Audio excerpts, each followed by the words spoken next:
転手さんいませんか? As someone who loved Bloober Team's 2024 remake of Silent Hill 2, I'm happy to report that while being developed by an entirely different developer, Silent Hill F boasts that same level of quality and polish.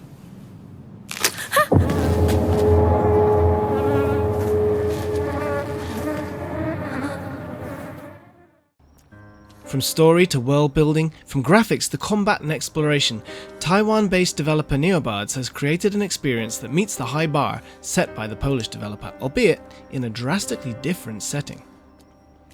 As I started walking the dense yet deserted streets of Ebiscauca, it was immediately apparent just how detailed and well realized this fictional remote town in the mountains of rural Japan in the 60s is. With an immersive over-the-shoulder view and no UI on screen during exploration, Silent Hill F is a game that tells a convincing story through its visuals.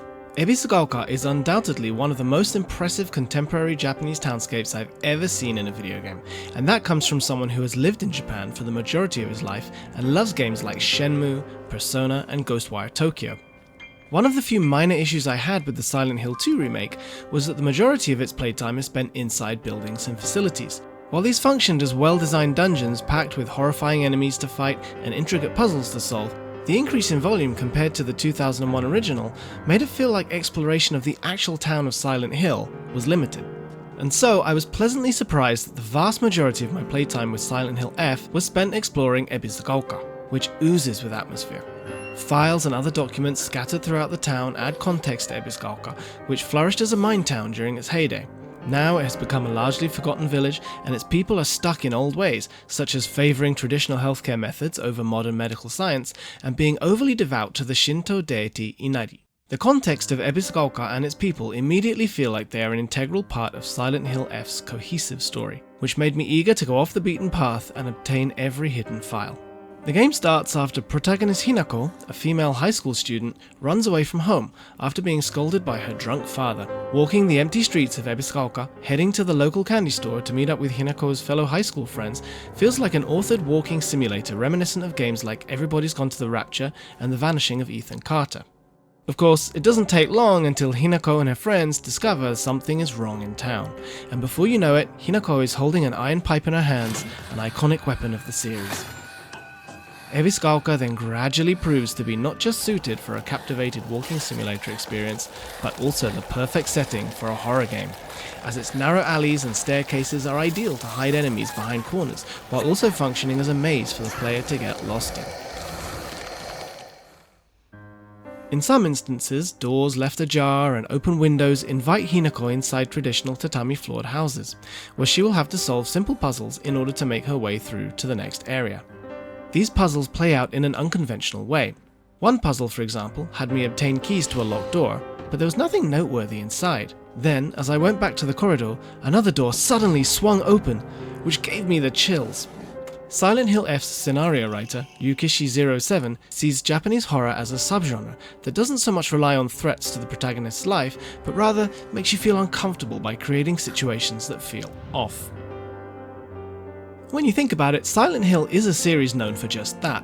While there isn't a lack of life-threatening encounters, some of this series' most uncomfortable moments are in conversations with its outright weird characters. In Silent Hill F, Hinako and her friends are trying to find a way to escape the haunted town of Ebiscauca. Interactions with these friends seem normal at first, but then suddenly they say something or do something that catches you off guard. Also, in typical Silent Hill fashion, puzzles often reveal something about Hinako herself or the world she inhabits. A puzzle on a misty rice field has you examine scarecrows in order to learn the direction you should be heading, which is connected to a childhood trauma of Hinako getting lost and being afraid of the scarecrows. During my playthrough, puzzles never felt too difficult. Hints provided by files you obtain never make the solution too obvious, while still giving the player an idea of what they have to do. Silent Hill F has difficulty settings for both its combat and puzzles, and while Konami advised me to play on story mode for both, I stubbornly chose normal mode as I wanted to take on a challenge. While the difficulty of the puzzles never overwhelmed me, combat proved to be a bit more demanding. Silent Hill F's combat relies entirely on melee attacks. Hinako can obtain all sorts of weapons ranging from iron pipes to kitchen knives and baseball bats, but no guns come into play. With some exceptions, these weapons are not obtained through story beats, but are scattered throughout Silent Hill F's world like other resources, and Hinako can carry up to 3 weapons at a time.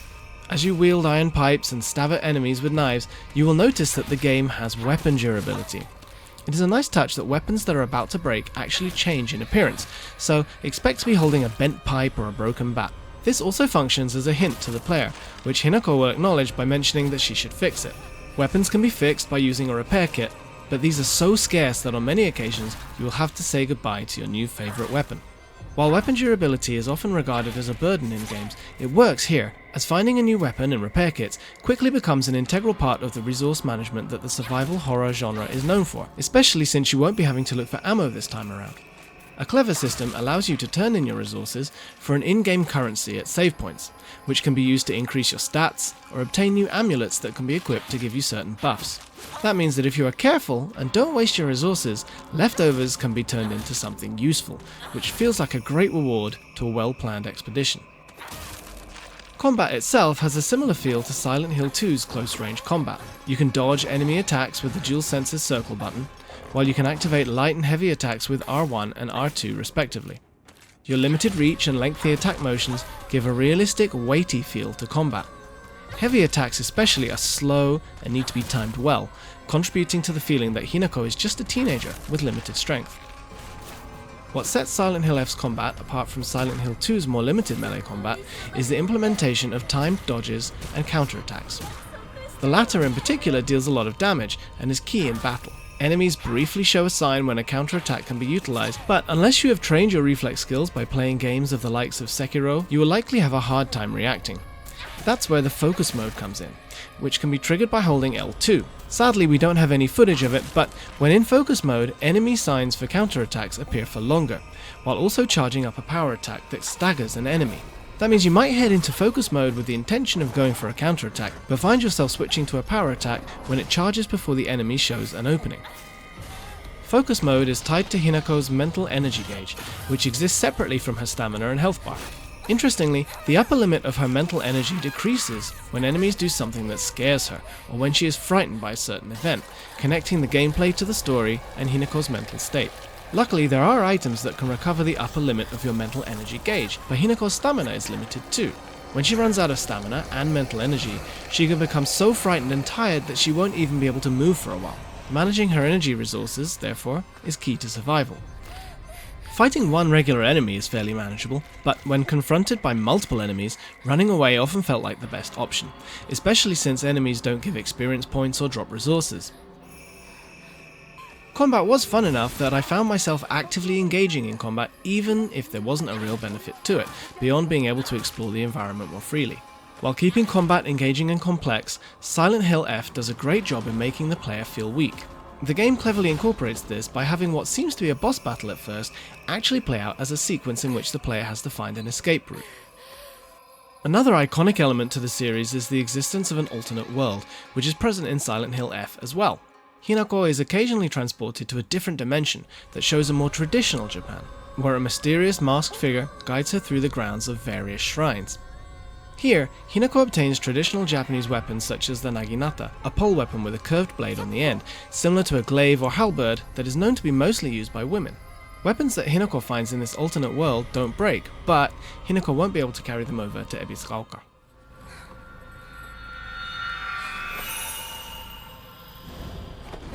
It was in this realm that I encountered the main boss of my playtime, which proved much more difficult than I had anticipated. Even with my full understanding of the combat mechanics and systems, its long reach, hard to predict attack patterns, and multiple stages required significant trial and error. The boss took me nearly an hour to beat, but gradually learning how to take on the boss was a welcome challenge that never felt unfair.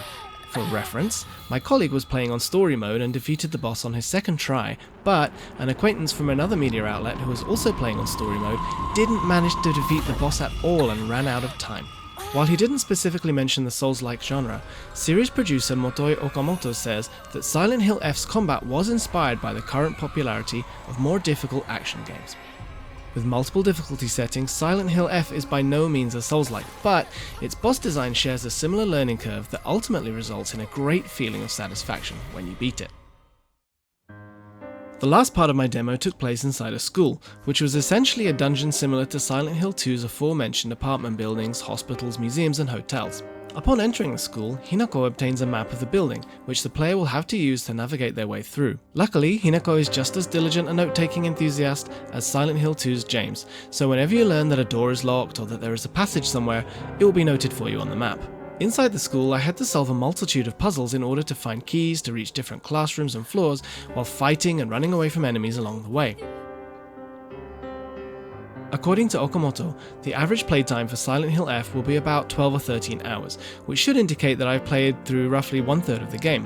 While I don't know how things will go from here, so far the game's balance between town exploration and interior facilities feels like an improvement over the Silent Hill 2 remake. While the first 5 hours of the game felt like they were structured linearly, Silent Hill F has multiple endings, like many other games in the series, including the famous UFO ending. My time with Silent Hill F was promising to say the least. Its world building and story had me so intrigued that I still think back on my brief visit to Ebisugaoka almost a week later. Ebisugaoka just feels like the perfect fit for a psychological horror narrative, and all of Silent Hill F's systems and mechanics complement the setting. Series composer Akira Yamaoka's soundtrack also does a stellar job in making the player feel uncomfortable throughout. Silent Hill F seems to be a horror game that gets everything right. If, like me, the Silent Hill 2 remake was one of your favourite games of 2024, Silent Hill F has the potential to become a serious Game of the Year contender when it releases for PlayStation 5, Xbox Series X and S, and PC on September 25th. あとは俺たちが見張っておくから。おやすみ、ひなこ。 For more scary stuff, keep it locked on IGN.